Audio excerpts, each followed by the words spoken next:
have marshmallow fondant in all the colors of the rainbow. She wanted a pastel rainbow, and there is Tylose powder mixed in with all of my fondant. This is going on top of a 5-inch cake. I have a 5-inch cake pan and a little bit of water. So what I want to do is roll these colors into a log, but you have to make sure that you're not pressing your fingers into it because you get those weird lumps. So I like to put it down on the countertop, start in the middle. I'm using my fingertips and just rolling it and bringing my hands out to the sides. That way it rolls out pretty evenly. And then I'm going to do the same thing for the rest of the colors. So I want to make sure that I'm rolling them out an even width, like so they're basically the same size. When it gets too long, I just cut the ends off.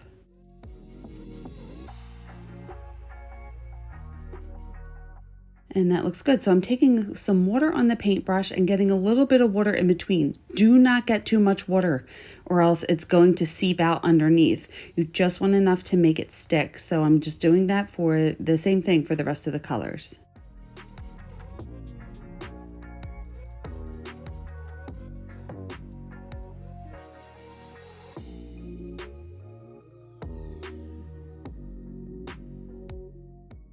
And now I just want to wrap it around like a small glass or something like that.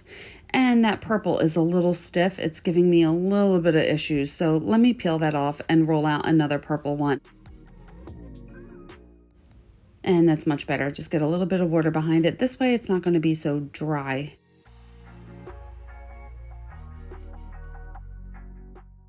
Perfect. Now it's not bunching up when I bend it. And that one was pulling apart, so I just got a little bit of water behind where it was coming apart, and get a glass and put it in there, make sure it's the right shape. Now this is 5 inches wide, so I'm going to measure my rainbow, and it is wider than 5 inches, so I need to make it a little slimmer so it'll fit on top of the cake. And trim the bottoms.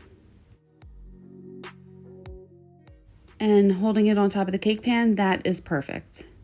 So now I'm going to put it down on a piece of wax paper just so it doesn't stick to the cutting board. And I'm using a thinner, like a shot glass, to get that bend, perfect bend in the rainbow, and set that aside. Now that dried for about 2 days. I want to put this on the cake, and I'm getting a little bit of icing down. I have a tip number 12 on that icing bag with American buttercream. Put some buttercream down. I'm sticking that rainbow in there. Now I feel like that's not sturdy enough. I need to anchor it into the cake. So I'm taking a knife and I'm cutting away some of the icing so I can stick the rainbow down into the cake. I should have removed the icing first so you could see what I was doing, but I totally forgot to do that. So now I'll remove the icing. You can see that I made like little holes in there, and then I'm just going to fill that void with some of the icing and then pipe the clouds again. Stick the rainbow through the clouds and down into the cake. Now that sucker is stuck in there. It's not going to tip over. And I'm going to put a little bit more buttercream clouds around the entire rainbow.